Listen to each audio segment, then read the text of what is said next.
time there, because it's one commodity we're not overly abundant on.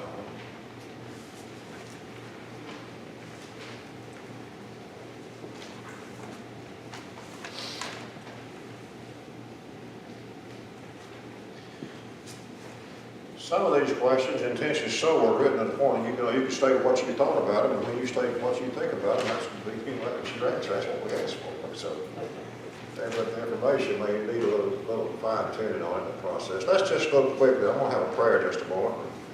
And we're going to look quickly at especially number 3, and make sure we understand that, and then on down some matters out of chapter 9. So let's bow our heads, if you would, please. Holy Father, thou art our God in heaven, the giver of every good and every perfect gift. For the precious gift of life that you granted to us on this earth, we give thee our praise and thanksgiving. And we are especially mindful of the life that we have in Christ Jesus our Lord. The precious hope and the promises which are contained therein and associated therewith. We would ask your blessings upon us tonight as we have assembled here in this place at this time for the express purpose, once again, opening your word, to study therefrom, that we might become more profitable servants of thine. Look down upon us in kindness. Pray that the days you give us here upon this earth, that you would use us to your glory and to your honor. It's our prayer in Jesus' name. Amen. In the book of Ecclesiastes, one of the great things is, the charge, it's not, some people might say it's not an inspired book because of certain statements therein. A lot of, if you read in the background on these 2 books, you'll find because of the nature of the books, you indeed find that there have been many who have taken issues. There's no way that this can really be an inspired book because of some of the statements which are made therein in the process. We need to be able to give at least a reasonable response to that. Basically, I would suggest we think that what we find in the book of Ecclesiastes, we find Solomon examining what is Solomon examining? Life without that again now? Life without God. Without God. Life without God. And so they viewed the phrase that's used in the book of Ecclesiastes, which describes that, is the 3-word phrase, which is what? Under the sun. Under the sun. Under the sun means down here and not above the sun where God is. Nobody resign. The process. And so that being the case, and some of the conclusions that are drawn therefrom are said to be vanity. That's one of the key words in the book is vanity of vanity, like chapter 12, all this vanity, saith the preacher. In the process there, and so he goes and he gives that, and so here's some conclusions which are made, and these conclusions omit God. And they omit the fact or the truth that life is also in the, we call the hereafter, after death, that life continues. Not in the physical aspect as we know it now, obviously, but life still continues. And so when you view things with taking those 2 elements out, then you're going to come up with some conclusions. And given the conclusions, if that were the case, then the conclusions would be, seem valid. But they're not valid because of God. What about the idea of talking about there's so many varied opinions, number 2 and number 3, parentheses 2, how it should be interpreted. And so, since there's so many opinions on how it should be interpreted, it's useless for us to study this book. And of course, some of you put the idea, say, well, it's written by God, and nothing God writes is useless to study, it's worthy to study. And that's true, but the point is, are there other books in the Bible which are have various opinions about on how they ought to be interpreted? Yes. Yes, they are. And so if that's the case, anytime we have a book in the Bible where we have various opinions, we ought to just cast that book aside and not waste our time studying. Is that the correct answer? No. No, that's not the correct answer. Process. And the fact that 10 people get something wrong, that doesn't mean that somebody else might not get it right. That's the way it goes. And such.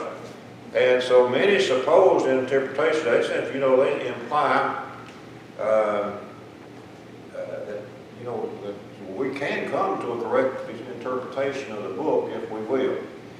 Now we have suggested in our studies last week about 4 different approaches that are generally discussed in this, sometimes another 5th or 6th one, but these are 4 that are generally suggested, and various positions have been taken relative to them there. And we have, hopefully we come to the conclusion that our approach to the study of the book of Ecclesiastes, and this also is the case of the book of Song of Solomon, is going to be what? It gives the record of events in life in the book of Ecclesiastes as they are viewed under the sun. And in the book of Song of Solomon, we see it gives record of the books of life and the actual occurrences, things which took place. So the lessons of the book exalt who as the center of life? God. And so looking at the earth without God, we turn around, we might scratch our heads in a spiritual sense and say, well, that's not such a good deal when you get right down to it. But add God to it, which He certainly is added to it because it's His, brought into existence. And that makes this life in which we live a very good life, a worthy life, and a life which is to be enjoyed. Is it all right for us to enjoy life on this earth? Yes, well, certainly. Does the Lord God want us to enjoy life on this earth? Yes. Well, certainly.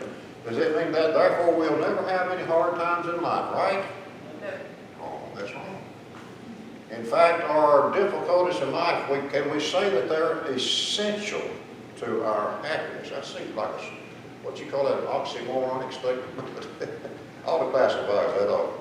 To say difficulties in life are essential to our happiness and well-being, how in the world can that be? I ask you first. If you never do bad times, you'd never know what good times were. You wouldn't be able to recognize a good time if you saw it. If you hadn't seen some of the bad, would you, brother? That's a pretty good way of putting it. Count it all joy, James says, when you fall into what? Divers, temptations, or trials of life. Look at James chapter 1. And so, when you have a really bad day, just ha. No, that's not the idea. We just put things in place and recognize life as it is. And that's some of the teachings that we learn out of the book of Ecclesiastes, that life is what it is. Some things about it we can't change. We can change some things about it. Number one, we can change what? We change us, ourselves, and what have you, in our attitude and our disposition. We can glorify and exalt our God in heaven in our life on earth, regardless of what anybody else does or does not, as far as that concerned. So those things are important to it. And so the very basic fundamental theme we would say about the book of Ecclesiastes is simply, all life is vanity as viewed solely from what viewpoint? Earth's viewpoint. If that's all there is to it, I say there just ain't much to it. Just put it back up, you'll be the language. Be much to live for. Do what? Okay, it would be much to live for. Not much to live for, is it? And also talking about these things that we have in our lives teach us things that we need to learn. Yeah, I have a hard time hearing you, Sister Mom. It teaches us things that we need to learn, these hardships and these different conflicts. Yeah. That teaches us about things that we wouldn't otherwise. If it were not for the difficulties and conflicts in life, there are a lot of lessons we'd never learn. That's exactly right in the process. Those are important things for us to know and understand. Sometimes, I don't like this statement, but I've heard it many times, and those who are preachers, they generally hear it. When somebody suffers an unjust death or something like that, or unnecessary death, and say, well, it's all for the best. What do you think about that? They've never been through that. They've never been through it. Yeah, just haven't been through it in the process. That doesn't mean that there might not be some residual good that comes from it in the process in life. As far as that individual is concerned, life has downers in it. Those downers are there. We learn to do what? Paul said, I have learned in whatsoever what? Stay I am therewith to be upset. No, he said contented. So put it in perspective and go on. Anything else about those things that you would like to bring to question? There is one of the true and false questions that I got answers, some answers true and some answers false. I didn't mark either one of them wrong. Must be a reason for that. And so let's look at number 8 on the true and false. Number 7 precedes that. It says, Solomon's conclusion concerning things done under the sun is that all is vanity. True or false? True. That's his conclusion. Number 8, Solomon's conclusion concerning life on earth is that all is not vanity. True or false? Both. Yeah, I heard it true, I heard it false, heard it both. I'd give a check mark beside either one of those things.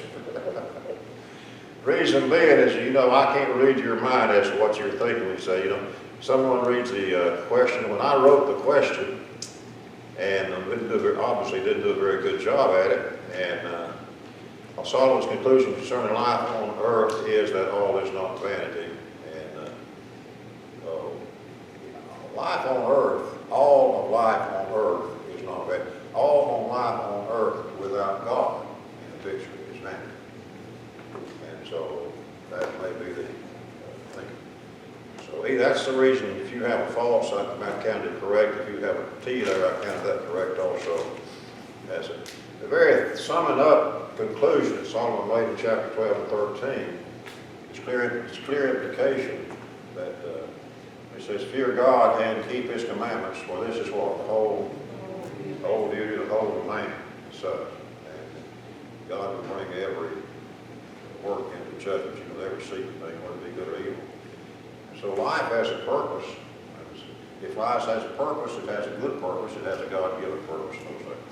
Anyway, just a few questions that cause us to think. I have a few more on the Song of Solomon I want to share with you tonight when you leave our class, if that's agreeable to you, okay? Let's turn our attention to the Song of Solomon, chapter 2. And what kind of song is this? A love song. Again, there are various suggestions as to the method of interpretation. Some things it's allegorical, some things it's like parable, some things it's where the Lord God represents the church, Christ represents the Christians, or God represents Israel, Christ represents. Those kind of concepts as such. And the only problem that we have with that, and it certainly does teach a quality of love which would be characteristic of that which God would have for the nation of Israel in the days of old and for the Lord's church in the days, New Testament days. There's simply no New Testament references or other references in Scriptures which identify that that's the case as such. On the other hand, we take an approach toward the book of Song of Solomon, and we might call it what type of approach? Maybe literal, and even some who have written relative to what was called sometimes a literal approach, they kind of expand upon it. What do we mean when we take a literal approach to the study, or to the interpretive approach to the study of the Song of Solomon? Talking about exactly what it's talking about. Say that again, Brother Pete. It's talking about exactly what it's talking about. It's talking about what it's talking about. I like that kind of like that. Yeah, talking about what it's talking about.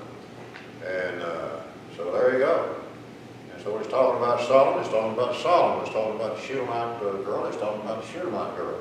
When it talks about the love that Solomon has for her, the love that she has for him, it's talking about the love that Solomon has for her, the love that she has for him. That's and it teaches us some great, great truths relative to the relationship between the man and the woman. And especially in the marriage bond as such, there's nothing immoral or ugly or out of place relative to the relations which are described in the Song of Solomon. If we keep in the proper context, and that's the context of one man loving and being married to a woman who loves him, married to him. And so that is. Sometimes the book is broken down by several in three basic concepts. And the first few parts of it, chapter 1 through 3 and 5, talks about the courtship of the bride and the groom. Then some people break it down, and they begin about verse 6 in chapter 3 and going on through chapter 5 through verse 1. It talks about the wedding procession and the wedding. And then some even add the honeymoon to it, view of what's said in verse 1 in chapter 5 process. And so that's rather a usual thing. I don't know if it's usual back in the days of Solomon such to use that approach or not. And even in some parts of the world in our day and age, they have different approaches in the process of preparing for and instrumenting marriage relationships and such. And then the latter part of the book, chapter 5, 2, all the way through chapter 8, it begins with the concept of what some call a difficulty, and then that difficulty being resolved, and then the growth of marital bliss. We'll find toward the end of this song really a rather extensive description. We might say an appreciation too, by the way, of the Shulamite girl, Solomon's wife now, and one that he loves dearly as such. Let me ask you a question. You might think about this as we're going through some of this language here briefly tonight. Do we find, and in your reading, and I know you've already read this book at least once, you must read it at least 2 times because you're going to have a question like that on the test, okay? I asked you to read it 3 times, but at least 2. I just asked you on the test for 2. Do you find anything in Solomon's expressions we'll say, toward his bride-to-be and then his bride, which would be of an unseemly or nature? No. Do you think Solomon has appreciation for her by the way in which he expresses his love for her? Yes. Obviously does. What about the way she expresses her love for him? You find words which you see to be a demeaning or putting down concept? I find that too. You find that which lifts up and builds as such. That's the nature of the relationship, this with the marriage relationship that God has ordained all the way back from day 1. That goes back to Genesis Garden of Eden, by the way. And between the relationship of the man and wife. So let's go look at chapter 2 and get up. Right?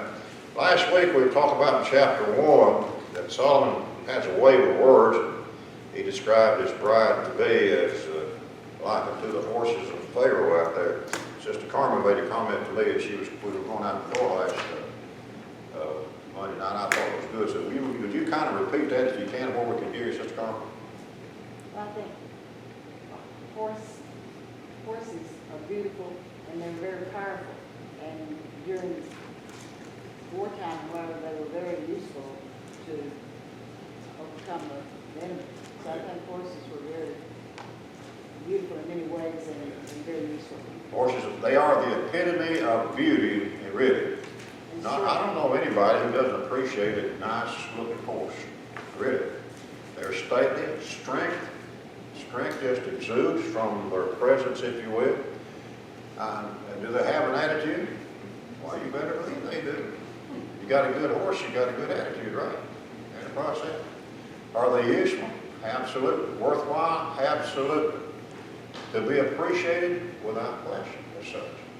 And being residents of the state of Tennessee, we couldn't have any other attitude than that toward a good horse.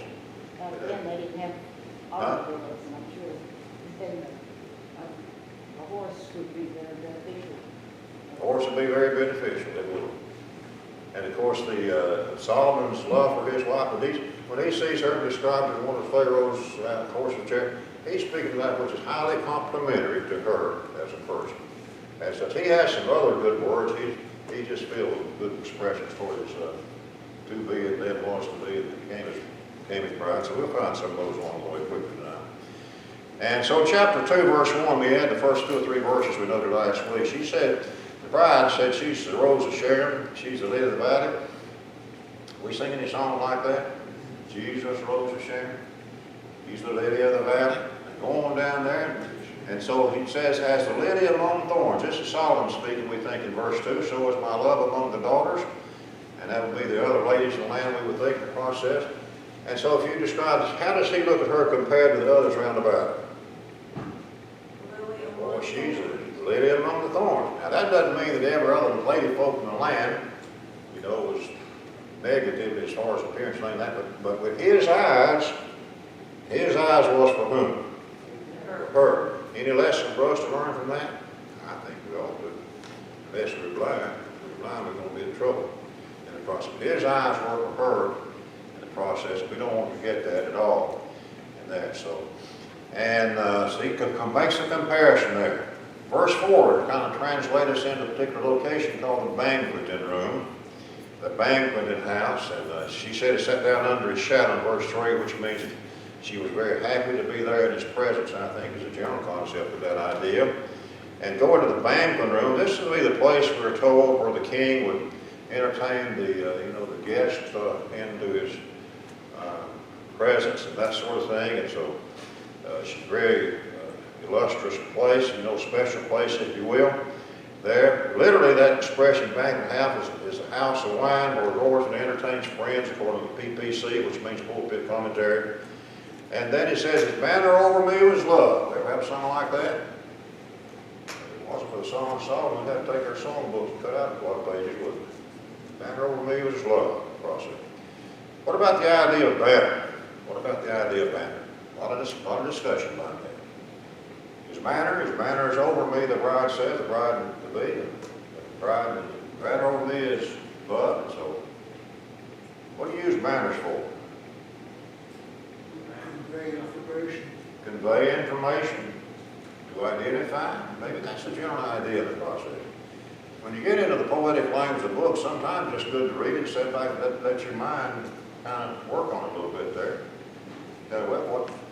We can figure out what it's saying in the process. And so his banner over me is love. He talks about in verse 5, flagons, stay me with flagons. She says, comfort me with apples, for I am sick of love. That doesn't mean she's sick of being in love. She's what we say. How would we say that? I'm love sick. I'm love sick. And that's the way we get, that's the way we stay in life, I think, most of our time in the process. And so, the bride, where is the bride? What kind of background did she come from, this Shunammite girl, remember? Shepherdess. Her? She's a shepherdess. Shepherdess, wasn't she? On up in there in the farmland, sheep keeper, grapevine cutter, and working girl, and that process. And now she's down here in the king's banqueting hall. Boy, you talk about an upgrade, maybe, may not be an upgrade. It's a change anyway in the process there. And so Solomon in verse 6 embraces her, says his left hand's under my head, his right hand doth embrace me. Verse 7, let's look at verse 7. I charge you, O daughters of Jerusalem, by the roes and by the hinds of the field, that you stir not up nor awake my love till he pleases. Same statement found again in chapter 3, verse 15, and again in chapter 8 and verse 4. Some tell us that this statement is made by the groom, Solomon. I'm inclined to think otherwise. Why so? In my Bible, it's sectioned out that way. She says it, not him. She says. Yeah, that's what it, That's settled that that's problem, right. yeah, okay. Not only that, if you look at the end, it says, till who pleases? He pleases. Seems to be, if you just read it as said, that she would be the one speaking and such. Some say that he ought to be translated it, by the way, to kind of defend the position. So, but if you look at the context, and we're not going to take the time right now to go back to chapter 3, because we'll be there in just a moment, then over again in chapter 8. In each context, you'll find it is the bride is the one who is speaking, and this is associated with what she has to say in the process. And so there we go. Come to chapter 8. Come to chapter 8. And chapter 8. You might add a little extra note to chapter, Roman numeral 2 in your notes there. I just put a little extra of the mutual seeking and finding of love. Chapter 2 through 3 and 5, their love increases. The bride sings the praises of her beloved.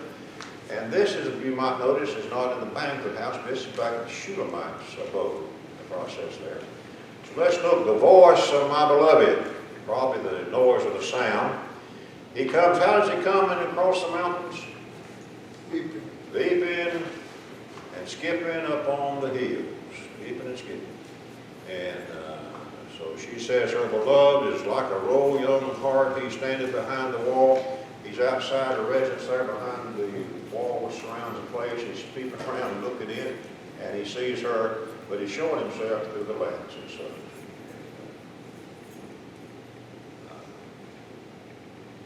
Even, I remember back in some days, old brother Bush and I was driving over the Hornwall. My pre-married days, I'd drive up the road just singing and was happy. I was happy. I believe I could understand what Solomon's talking about there, leaping and jumping. You know what, Rich, you know what I mean.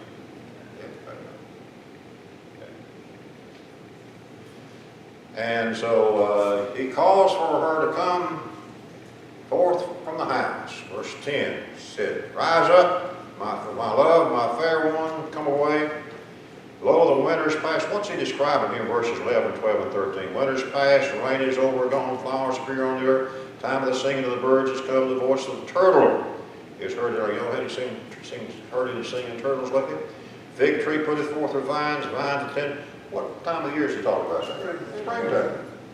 Everything's coming alive. By the way, the word turtle there, I'm inclined to think maybe it has to do with the dove, the turtle dove. And I've never heard of a turtle singing. I guess they do. The New King James translates that as turtle dove. As turtle dove. I imagine one old turtle could sing a song or another if he wanted to, but I don't know. Never heard it. But I think that's probably a good idea, a good thought on that in the process and that.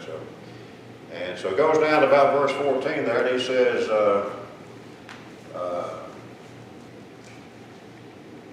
he's going to compare his bride to hiding herself in the secret chambers. There he says, "O my dove, thou art." Doves usually recognized as lovebirds. Yeah. "Thou art in the clefts of the rock, the secret place of stairs. Let me see thy countenance." And so he's just anxious to see her. "Let me hear thy voice, for sweet is thy voice, and thy countenance is comely." Does that fellow have a way with words or not? He does, doesn't he? Then he says this kind of interesting verse in 15, "Take us the foxes, the little foxes, and spoil the vines, for our vines have tender grapes." Our vines have tender grapes. So a lot of concepts about what's talked about in that particular place. I'm going to suggest that we look on your notes, number 2, and down in parentheses 3 under C there, where it says, "Take us the foxes." And a couple of suggestions, 1 and 2, but number 3 says, possibly the bridegroom has simply used the foxes which are destructive to the vines, not in a literal way, but in a comparative way. So let's do away with anything which will destroy or hinder. Now, that which is destructive, get it out of the way. Pretty good advice in relationships in our day and age. You better leave it in. Not too bad at all. Coming down to chapter 3. See, it appears that what she says here in the early part of this chapter is that which was in a dream, experienced by her in a dream.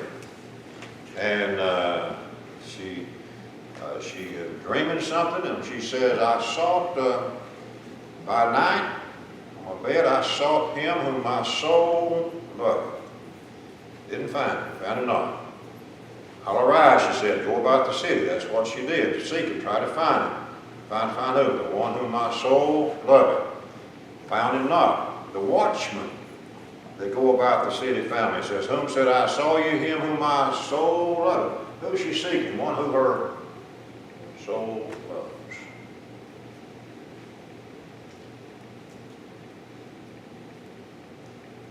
But she found him. Verse 4. "I found him whom my soul loveth. I held him and would not let him go until I had brought him into my mother's house and into the chamber of her that conceived me." And so what she's saying there, those particular words as such. Remember back in the book of Genesis, Brother Rogers teaches that he's going to get to chapter 30, or chapter 24, I guess it is. Isaac and Rebekah finally got together. And where did Isaac brought Rebekah into what? Into his mother's chambers, the preliminary process. And so indicating the idea in the process, there they are, and they have gone together now, and the process is they're going to be entered into this marriage as such. Here again, verse 5 is what we read over chapter 7, chapter 2, verse 7, the charge of the daughters of Jerusalem. This expression, daughters of Jerusalem, probably is used generally in reference to the bride's maids or her maidens. And I don't think she probably had any when she was a Shulamite, just a Shulamite girl back up in the country. But when she's now Solomon's love, and he brings her down to the banquet house in the process, she's going to have those who are going to be cared for her, looking after her, assisting her in the process. And so again, don't disturb him until he pleases. Verse 6 begins an interesting section here. It's talking about, says, who is coming? Who's coming out of the wilderness? Talking about somebody coming. And here is this point on up at about chapter 3, we're going to have matters pertaining to the wedding procession. And we're going to have the wedding, we're going to have the honeymoon, as they say. So, who's coming? He raised in the dust as he traveled? He raised the dust. And pillars of smoke. Pillars of smoke, that's probably the idea of that. He's hastening back up to where she is. And he's perfumed with myrrh and frankincense and all the powers of virtue. Does he want to smell good when he gets there? Yeah. Any lessons we old boys can learn from that, maybe? Not good. Behold, his bed, which is Solomon's, probably have reference to his traveling machine there, his carriage, if you will, or that being carried. How many are with him? That's traveling with him there. Of the five division. 60. 60 of them, 3 score. These people, what would be their responsibility, do you think? Protect They what? them. To protect them. Yeah, they're bodyguards, we say. They probably is what we would call the Secret Service, I guess. They hold swords. Every man has a sword. And on his thigh there. King Solomon, he made him a chariot. And when he went up to see his beloved one, he didn't travel in an old broken down Chevrolet like some of us do. He made him a chariot out of wood of Lebanon, pillars of silver, and the bottom was gold, covered with purple, and the midst thereof was paved with love. Most like the word for, we're told by a language expert will be better rendered from, the daughters of Jerusalem. That's so he is going, and he is going, we would say first class. First class. So these daughters of Jerusalem go forth, behold, King Solomon, with the crown wherewith his mother crowned him in the day of his espousals. Plural there, kind of interesting, isn't it?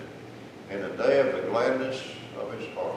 So, we're not talking about the royal crown, we're told here, but the wreath to be placed on his head, or that sort of crown, as such, which would be a victory crown for sure. He's certainly there and well cared for. That's that. So. And by the way, this is the last mention of his mother, whose name is what? Bathsheba. Till we come to the book of Matthew, chapter 1, where she's listed in the genealogy there, identified in that. Other than that, that's the end of the mention of Bathsheba in the Bible. Chapter 4, the king is going to commend the beauty of his bride. Boy. And talk about the way with words. Here he goes. Behold, thou art fair, my love. Behold, thou art fair. Thou hast dove's eyes within thy locks. Thy hair is as a flock of goats. That's about good again. Now go home and try that tonight. Your hair is just like a flock of goats. Is that good or bad? My bride is from the country, and she wouldn't think it was good. She'd say that's good. This Shulevite girl out of the country, she'd know just exactly what Solomon's talking about, wouldn't she? And the idea of the long hair, the black long hair that's on those goats, it actually makes a beautiful sight. You know, it's not like we think. So it's really a very complimentary thing there. What about her teeth? Was Solomon attentive and noticed about the various aspects? He was. I mean, when you get down and check the teeth out, they go back to being like a horse, right? Her teeth like a flock of sheep. They're shown. Which means what? Yeah. They're all even, they're all there. They came up from looks like the sheep which come. Every one bears twins, none is barren among them. In other words, they're symmetrically. You got one on this side, you got another one just exactly like it on that side. And she was well cared for, teeth-like. Lips, verse 3, like a thread of scarlet, as red as they could be. Her speech, here's something for her, is comely. Her temples, like a piece of pomegranate, red-like, if you will, I guess. Neck is like the Tower of David, built for an armory, whereon they hang 1,000 bucklers, all shields of mighty men.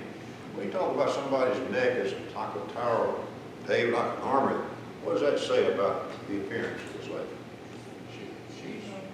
She is one fine-looking young lady. I guess she's young. And from top to bottom, inside and out, if you will, 2 breasts are like 2 rows, verse 5, that are twins, symmetrical, which feed among the lilies until the day break and the shadow flee away. I will get me to the mountain of myrrh, to the hill of frankincense. And so those are places where nice smelling, I guess is the way to put it. And from the break of day would be from the morning, the shadows that flee away would be at the end of the day. And so he's going to spend his day effort getting to that particular descriptive place as the mountain of myrrh, the hill of frankincense. And in our notes we have it's likely descriptive of a native land over its produce of myrrh and frankincense, and also descriptive of its fragrance and such. Some have suggested otherwise, but I kind of like that idea and such. And verse 7, look at verse 7. Here's your summing up statement. Thou art all fair, my love. How many flaws does she have? 0. 0. There is no spot in thee. No spot. She is perfect. She is without flaw. And so the king says, that's the point. I want to invite you down to my house. And so come with me. From Lebanon, that's where she lived, my spouse. With me from Lebanon. Look from the top of Amana, from the top of Shinar, the Hermon. Seemed to be simply places where she could overlook her homeland would be the idea of the thing. From the lion's den, which would be characteristic of that land, from the mountains of the leopards. And look at verse 9, he says to her, he says, thou hast ravished my heart, my sister. My sister, uh-oh, my spouse. Thou hast ravished my heart with one of thine eyes. One chain of thy neck, or the one around it. Didn't take just one glance, he was done for it, probably.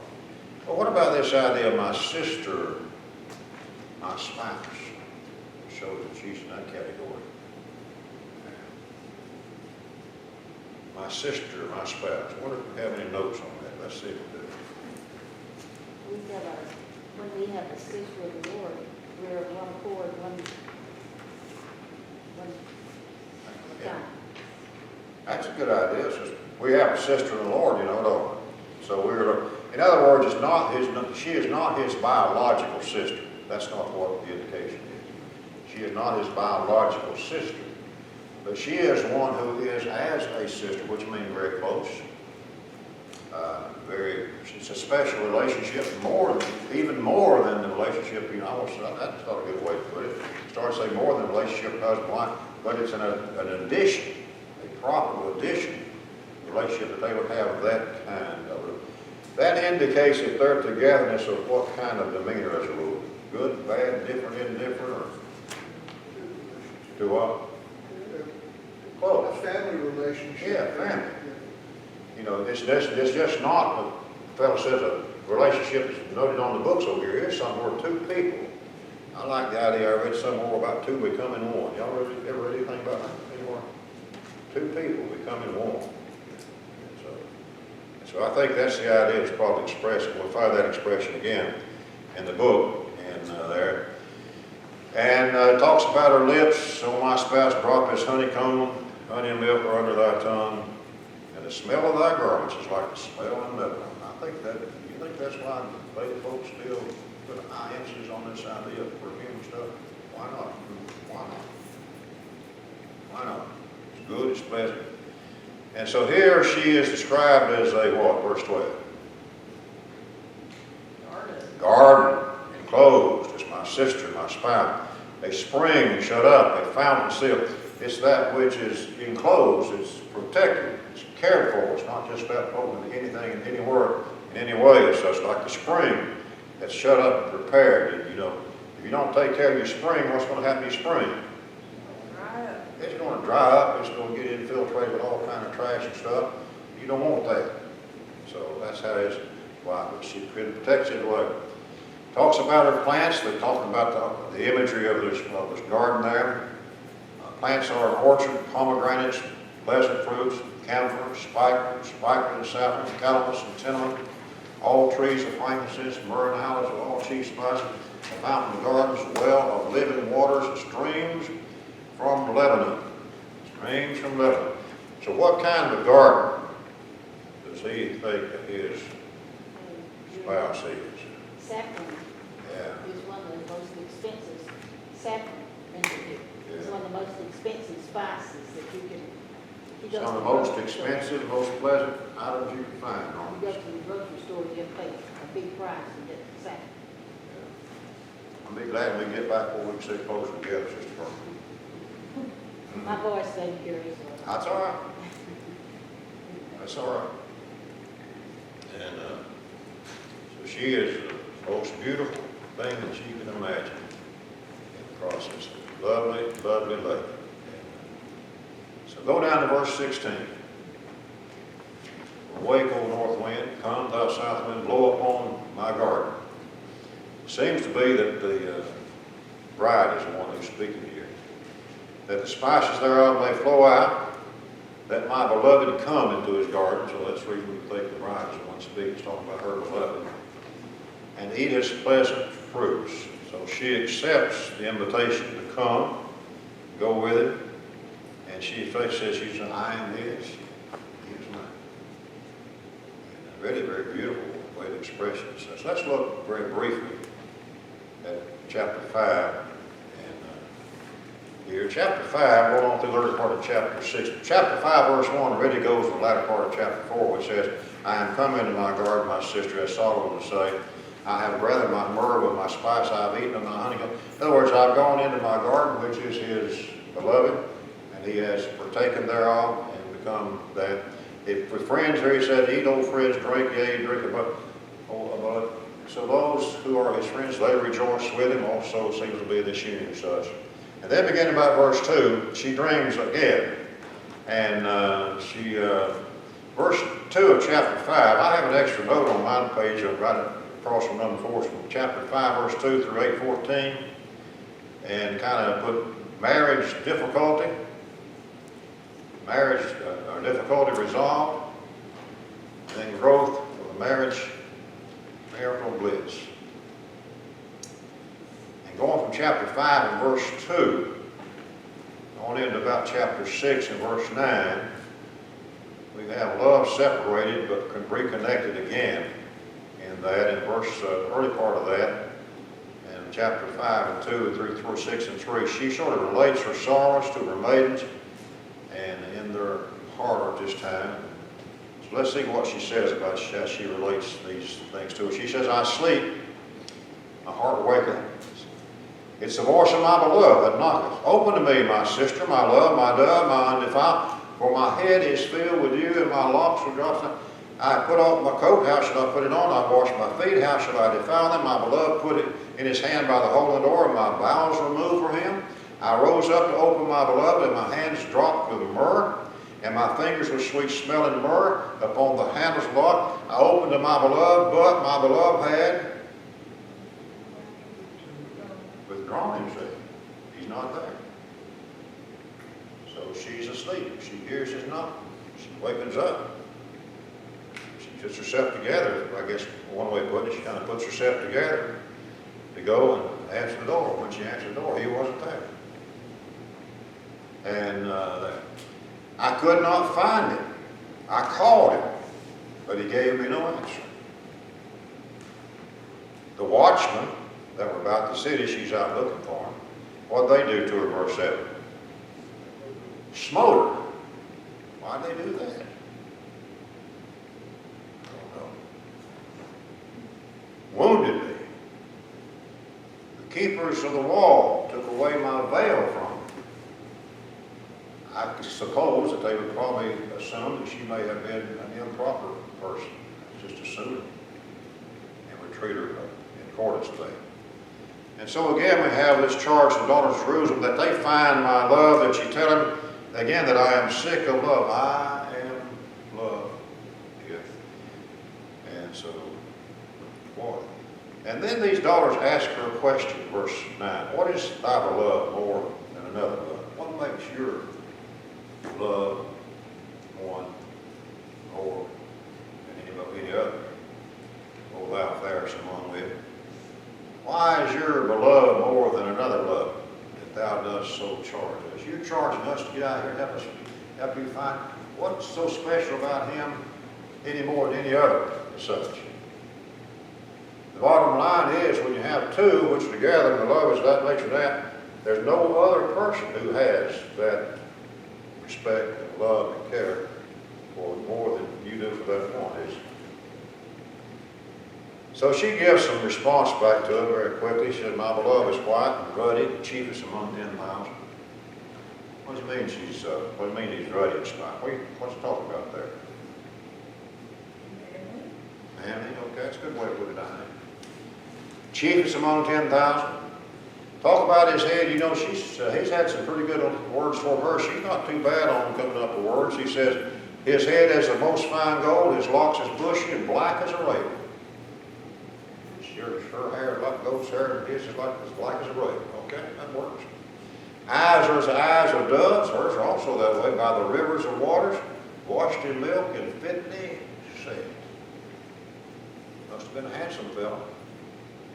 Cheeks are as a bed of spices, sweet odors, his lips like lilies dropping sweet smelling myrrh. You think she likes to be around him in the party?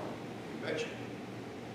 Hands are as gold rings set with a beryl, and his belly is as bright ivory overlaid with sapphires. You mean she even took notice of his belly? She did. What about his legs? They're like pillars of marble, set upon sockets of fine gold. His countenance is as Lebanon, excellent as the cedars. She have pretty good appreciation for Solomon? She did. Did she inappropriately describe him? No, she just described him as she saw him. His mouth is most sweet, yea, he is altogether lovely. This is my beloved, this is my friend, O daughters of Jerusalem. You asked, and here's what I answer. Here's my answer. They got it, didn't they? So let's go very quickly on down just another word or two here. And, so where there is thy beloved gone? O thou fairest among women, turn aside, that we may seek it. We'll go help you find it.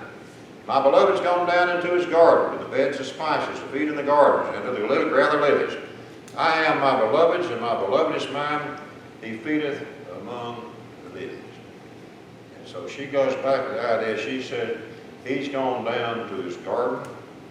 And we don't know we're talking about a literal garden, perhaps as such where she would probably be, or where he might expect to find her in the process. And so, as we suggest in our notes, perhaps the simplest is that she identifies herself as his garden, compared back to 4:12:15, and that she is willing for him to come and to partake of the fruits thereof. She knows, verse 3, that her husband is hers, and that she is his. Look at verse 3, and we're going to close on this note. I am my beloved's. I, the wife, the spouse. And who does she belong to? Him. Him. I belong to him, my beloved. Not just any old him, but him. My him beloved. And my beloved is what? He is mine. Now there's a union that God intended to be between the husband and the wife. And he set it forth that way. And we have such a beautiful picture of that described for us in the book. The Song of Solomon. I'm going to give you a handout here on the process. It's the final. You say, well, we haven't had our final week yet. Well, I really think that you're going to do just fine with it. If you've done your study questions and everything else, you can go and you can just pass that thing out. Tony, you won't help me to do this, please, ma'am. And just bring that back with you next week if you'd like. I'm going to look down through it right quick and see if there's anything that you may have a problem with. The Bible says Solomon wrote 1,005 songs. True or false? True. True. 1 Kings 4:32. And there is a question on there about the canonicity of the book. It says it's never been questioned. True or false? That's false. The bottom line is a lot of the books in the Bible have been questioned by various ones down through the years, but that doesn't make it. In order for something to be questioned, it first has to be a claim. If you're going to question the canonicity of a book in the Bible, it first has to be a claim as belonging in the Bible, doesn't it? There you go. Let's bow our heads, folks. Lord, thank you for the day, the blessings thereof, and for the gifts from your hand. We pray for your strength to be upon us, help us to grow in your faith and do your will. Bless your church, O God, as only you can. Let us have the faith which place our full faith and confidence in you and all that we do and say. In Jesus' name we pray, amen.